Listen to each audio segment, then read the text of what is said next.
All right, so we're up to I- side yard paving from 1 to 0 existing. Again, and I don't want to beat this to death, but I want to going. make certain that you're aware that this was all done back. That was done when the garage was converted to living space and did the extension. This house, when it was originally constructed, the garage had it was a side entrance. So you had to swing out and go on the side. And if you look at the photos of the garage, if you just imagine the driveway on the side and you had the side entrance, 2 garage doors. So when they did the extension, it just made sense and as part of the construction to grade it out in that area. It wasn't dramatic, but it was necessary for the vehicles going up the driveway and also to have access into it. Otherwise, you'd be walking up a rather steep slope. And the shed that has the pool equipment in there that was a conscious decision to put it in that location because of the sumps on both the east and the north. The sound seems to travel, and by putting in that area against the corner, it's insulated. It's noise attenuation, and it seems to work well. One of the things my client has said that you can hear the people's voices just echo from behind them in the summer and the winter through the seems to echo in the sump area, and you can hear the pool filters, and that's why he made that decision.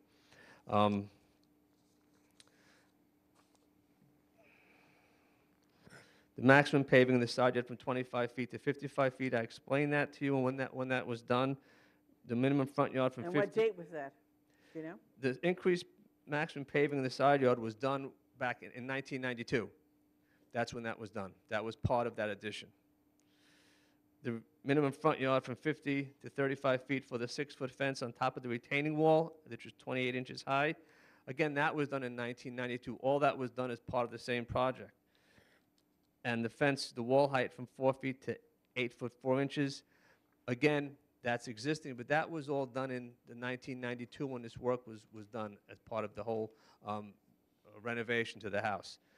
The reduced the setback from the fence to retaining wall from 3 feet to 0 feet, as I explained.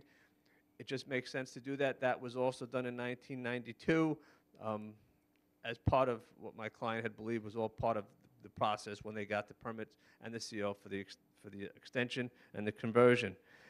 And reducing the minimum side yard for the pool from 16 to 13 feet, that was CO'd in 1987. Again, to their surprise, when they went to file for this application, they were informed, oh, by the way, you need a variance for the side yard. I think I've covered everything here.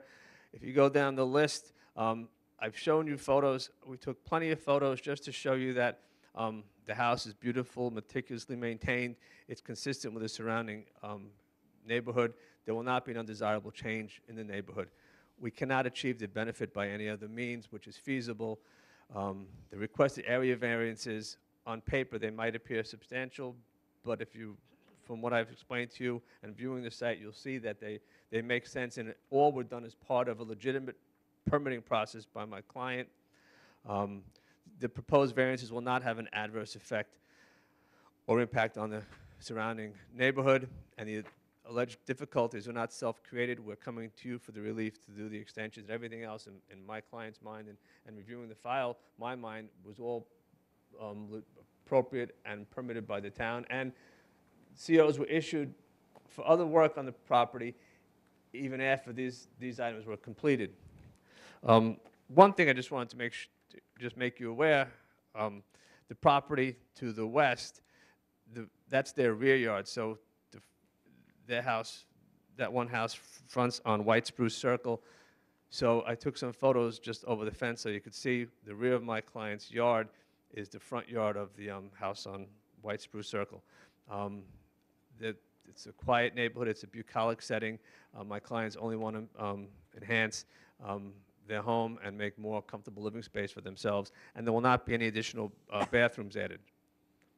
So unless Mr. and Mrs. Joseph are here, if you have any questions of them, otherwise I thank you for your time. Okay, thank you. Planning? Nothing, thank you. Gentlemen? Thank you. No. Okay, thank you so much.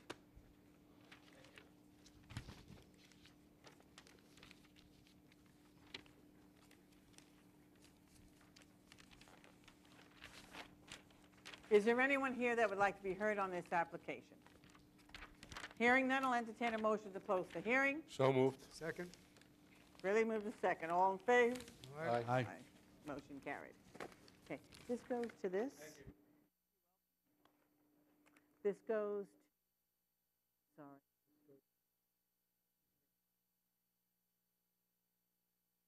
Okay.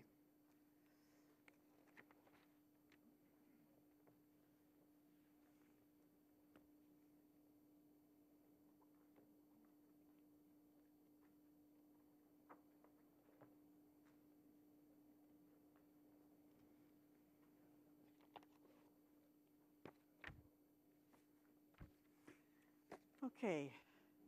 16435 Glad Cafes, Inc.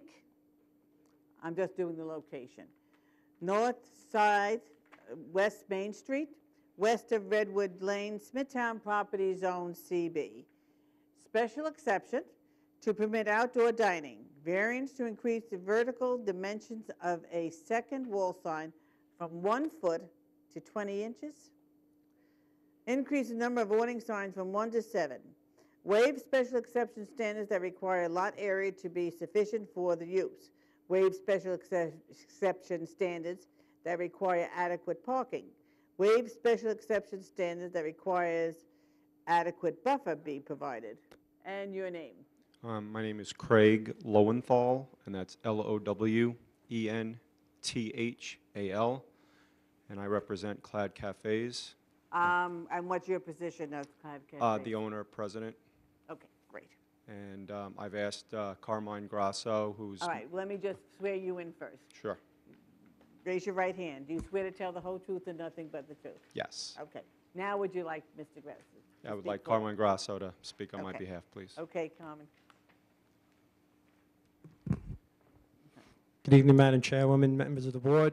My name is Carmine Grasso of Cataldo Grasso Architects. Our offices are at 14 Carl Avenue in Smithtown. Okay, raise your right hand. Do you swear to tell the whole truth and nothing but the truth? Yes. Okay. First off, I just want to say that I submitted the power of attorney form from the property owner. Clad Cafes is the lessee of the property. I've also submitted the affidavits of mailing and posting and the mailing receipts. I represent Clad Cafes in their application for a special exception to permit outdoor dining and also for variances for signage. My client, Clad Cafes, is currently in the process of converting the former Sizzler building on Main Street into a Sortino's Cafe. Just for a little background for you, Sortino's Cafe can basically be described as a Panera Bread meets Starbucks meets Baskin-Robbins.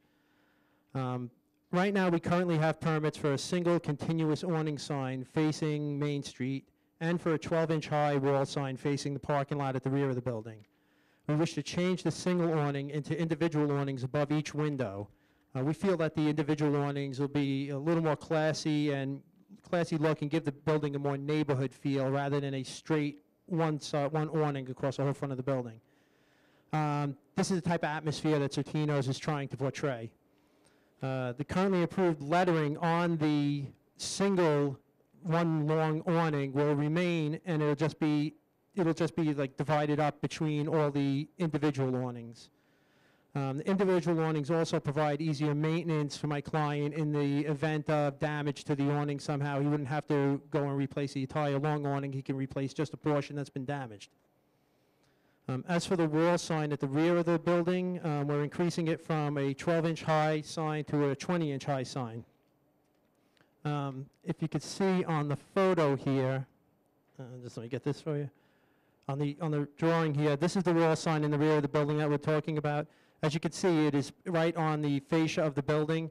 The total height of the fascia is 2'6", but the area in between the trim boards is 20 inches. The lettering of the sign is roughly 18 inches, and then this coffee cup logo in the middle is the 20 inches. So this sign fits right in that existing fascia, and we feel that it gives a nice look to it. Also, what the 20-inch high sign does, we feel that it's not a major request, that it's only a minor request, but although it is, we feel it also greatly enhances the visibility from the train station behind Sortino's. A major part of Sortino's business is coffee in the morning and breakfast sandwiches, and visibility from the train station would be critical to my client's success in that area because there'll be people at the train station will be able to see that, come in, get their coffee and breakfast, and get on the train. With regard to the area variance considerations, the variance would not produce an impact on adjacent properties in the neighborhood because the increase in the size of the sign is minor, and it's at the rear of the property, and the awning signs in the front of the building we feel will actually enhance the appearance of the building. The request is not substantial because, again, it's a minor increase in the permitted height, and the awnings are going to maintain the lettering that was already approved for a previous single awning. The benefit cannot be achieved by an alternative because the size of the proposed sign on the rear of the building is necessary to provide the visibility.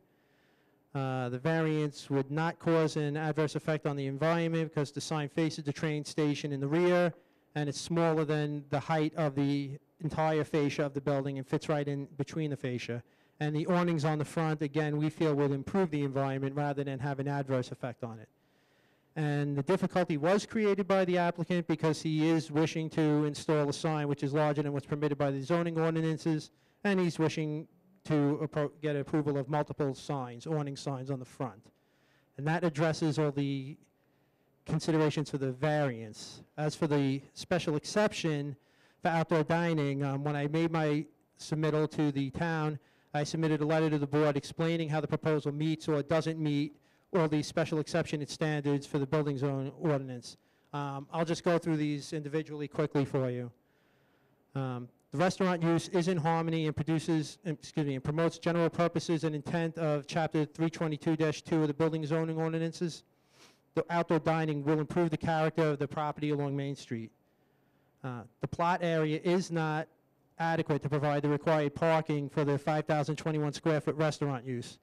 That restaurant use was previously approved by the building and planning departments. The proposal doesn't seek to increase the size of the capacity of the building, or does it seek to alter the previously approved parking layout. Everything is going to remain the same. The outdoor dining is not greater than 1,000 square feet, therefore it does not require any additional parking, so there would be no need to change the parking layout that's existing already. The site is surrounded by commercial uses, and this will not prevent the orderly or reasonable use of adjacent properties. The site's provided with adequate fire protection, water supply, sewage disposal, and access. The topography's flat, the soils are suitable, and there's good drainage. The site is not unsuitably near any church, school, theater, or recreation area. The restaurant use conforms with the definition in Chapter 322-3. Access facilities are adequate for the estimated traffic from the public streets and sidewalks. The vehicular entrance is more than 75 feet from an intersection with Redwood Lane. And we don't propose to change any of the access to the site. It's been in place for 30 years and seems to be working fine as it is. The on-site parking, as I mentioned previously, is not adequate to provide the required parking for the building. Again, this is an existing parking layout that has been approved by the town already, and we're not seeking to alter it at all. And again, the outdoor dining will not increase that. The parking configuration doesn't provide the required setbacks to the property lines per the section 322-65A of the code. The parking layout, again, has been previously approved by the planning department, and we're not seeking to alter it. The site meets all the requirements for stormwater runoff and sanitary sewage and other waste removal. The site's not in the local waterfront area. The use will not have an adverse effect on the environment and has existed for approximately 30 years. The current proposal is actually less intense than what the existing conditions are, and the proposed development is consistent with the comprehensive plan of the town of Smithtown. So if you have any questions, I'll be glad to answer them, and if there's any questions that you have regarding the operation of the facility, Mr. Lowenthal can help you with that also. Right. Thank you. All right, I'm just speaking for myself, so I want you to understand this. Okay. I do have a problem with all those signs on the canopies. You know, it looks like it's the menu there, and I do have a problem with that because I'm thinking that all the other restaurants are going to want to put canopies and signs on every single canopy. Well, like I said that's before, my concern. That's the I only understand what concern you're I have. saying. Like I said before, all that lettering that's there shown on these plans was approved on just a single, like one long canopy and awning going across the whole front of the building. So all this is really doing is just separating it between these, between these single ones. And who, are the planning approves a canopy with all these different? That's actually the building department. Building department? If someone came in with one awning sign with 20 words on it, the building department has to approve that. Okay. Okay. Planning, anything else that you want to say? As you know, this is a special exception use, and they have requesting some variances. We've submitted a planning advisory report to the board. I don't have a copy with me, I do. but my recollection is that the report concludes that there are 3 special exception standards that are not met, and the applicant is seeking variances for them. The department is recommending approval of the application, subject to a couple of minor conditions. The reason that we recommend approval is we believe that if you look at Section 267 of the town law and the 5 considerations that are up there, if you step back and look at the heading of the 5 considerations and you weigh the benefit to the applicant in granting the variance as opposed to the detriment to the public health, safety, and welfare, we believe that there really is no detriment to the public health, safety, and welfare in the granting of these, or if there is with respect to a parking standpoint, we believe it's outweighed by the fact of having a successful business in downtown Smithtown is more important than meeting the nominal standards for parking in the zoning ordinance or for buffer zones. I think the downtown could use a shot in the arm. I don't think that there would be a significant parking problem or a land use conflict problem if the variances were granted. So we're recommending approval. Okay. Did you see the conditions? Yes, I did. Okay. And you have no problem with those conditions? No, we looked at them. We have no problem with the conditions. Okay.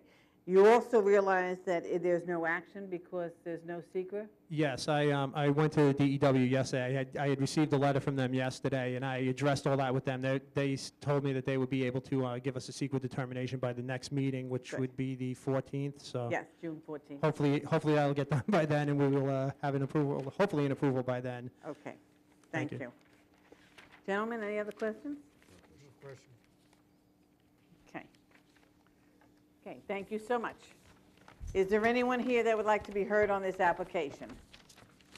Hearing none, I'll entertain a motion to close the hearing. So moved. Second. It's been moved in second. All in favor? Aye. Motion carried. Okay. Next case is case 1-16391.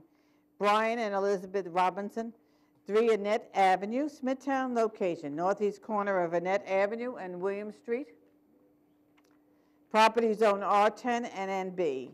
Request re-advertisement, variance to reduce the minimum front yard from 25 feet to 15 on William Street for a proposed 6-foot fence. Reduce the distance from any lot line from 6 feet to 3 for a proposed 20 by 32 in-ground pool. Reduce the distance from any pool to dwelling garage from 6 feet to 6. 75 East Main Street, Kings Park, New York. Attorney for the applicant. This is a split zone. My clients want to put a pool onto their property, and if you look at the property on Annette Avenue, there's really no place they could put it because of the driveway and the garage. They don't want to put it in the front yard on William or Annette, and they're asking, as you look at the survey, for a fence to give them a little room around their pool. It won't produce an undesirable change in the character of the neighborhood. It can't be achieved by any other method because that's the only way they can get the pool. I don't think it's substantial because it might be, you might consider it substantial because of the 3 feet, but there's no place else they can put it. They can't put it in the driveway. Will it produce an adverse effect on the environment? No. And is it self-created? No. We're here asking for relief. Okay. Do you get credit? I asked Dave, do you get credit for the shortest hearing in the evening? Oh, this is not the short. We might be here for another 2 hours. You never know. No comment. No. His, right? This may. Planning anything? Nothing, thank you. Gentlemen? Thank you Okay, very much. thank you. Is there anyone here that would like to be heard on this application? Hearing none, I'll entertain a motion to close the hearing. So moved. Second. Is anything moved in second? All in favor? Aye. Motion carried.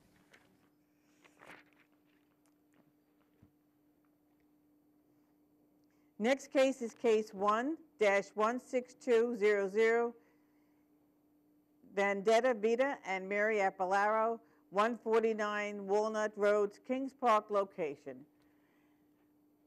North side of Roland Street, east of St. John's Road, Kings Park. Property zone R10. Request a certificate of existing use to maintain a 3-family dwelling in R10 single-family zoning district. Madam Chairman, members of the board, my name is Vincent Tremarco. I represent the applicants. I'm submitting the affidavit of posting today with Flynn.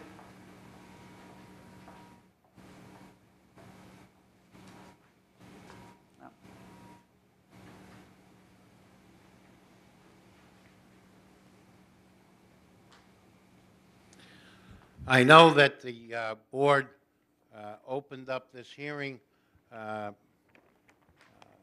for the express purpose of seeing what documentary evidence we could come up with respect to the nonconformity of our application, which is a 3-family house, obviously in a 1-family zone. First of all, I'd like to incorporate, or ask the chair to incorporate the record of the previous hearing or hearings wherein we discussed matters of density under the old density ordinance and other matters with respect to this application. I won't be as rapid as Don King, but I think I don't have to go over all of that again. However, getting to the point, and the point is, what did we do and how did we do it with respect to searching for documentary evidence? And at this time, I'd like to call Charles Vita. He is the husband of Vendetta Vita, and he got the job of doing some research, actually a lot of research, with respect to this piece of property. So, with your permission, I'd like to call Charles Vita.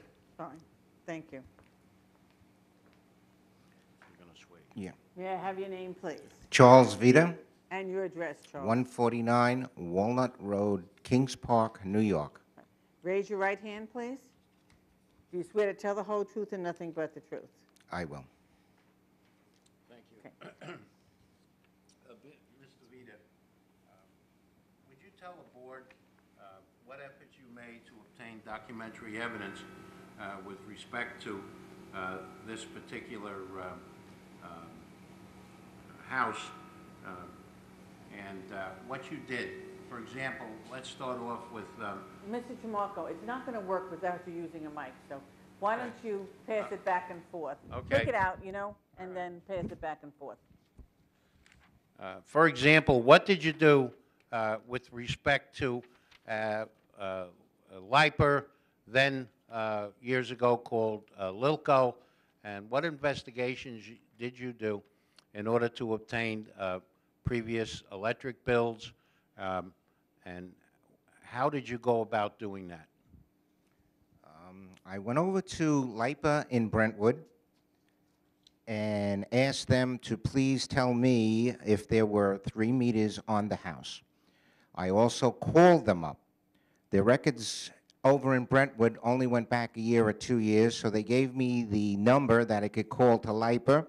I believe they went back to, the records went back to 62, and when I called LIPA, they will not divulge any information to me.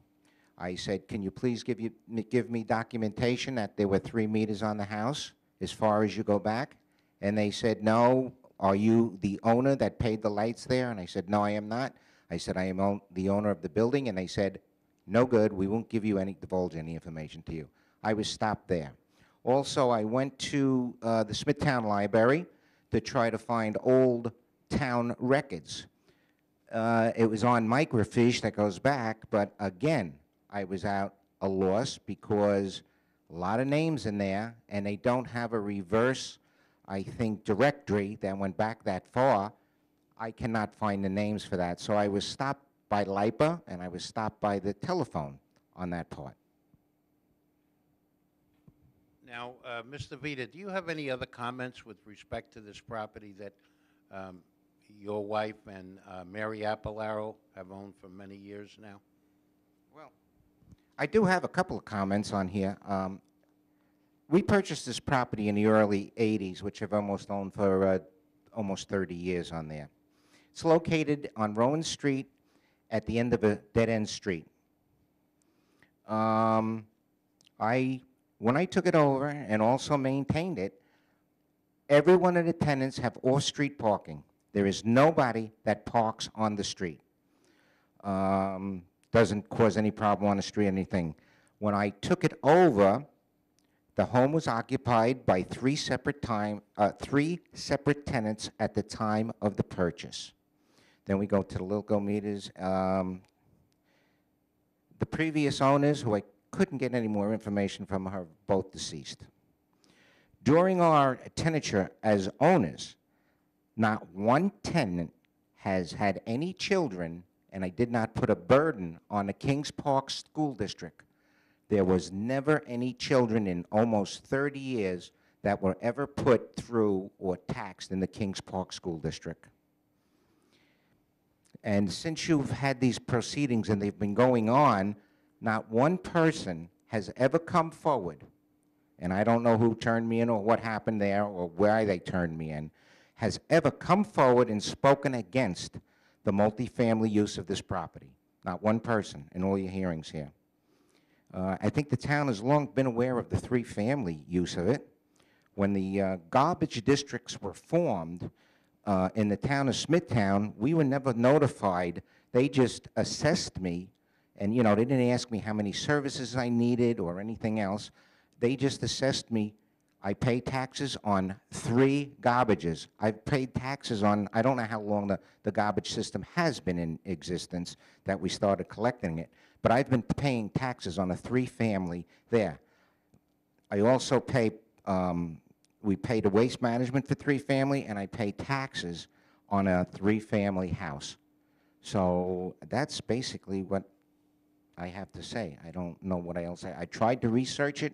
I've come up, there's no records. I don't have any.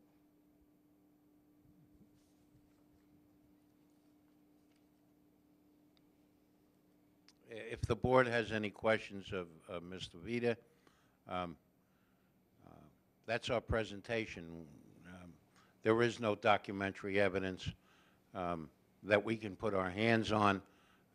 All we can do is look at the past, and the past was a continuous use for a very, very long time, long before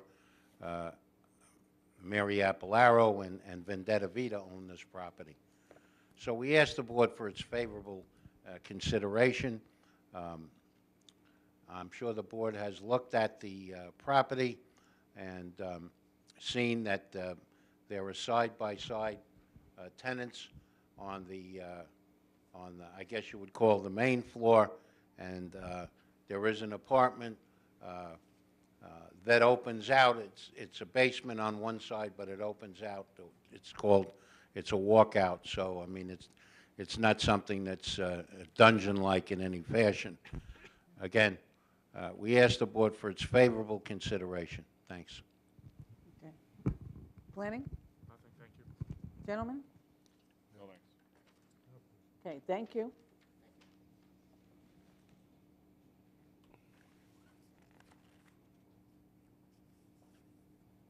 Is there anyone here that would like to be heard on this application? Hearing none, I'll entertain a motion to close the hearing. So moved. Second? Ready, moved and second. All in favor? Aye. Aye. Motion carried. Okay, case 1-16355, Margaret Cheshire, is adjourned to June 14th. All right. Pardon? That concludes our hearings for tonight. Thank you so much.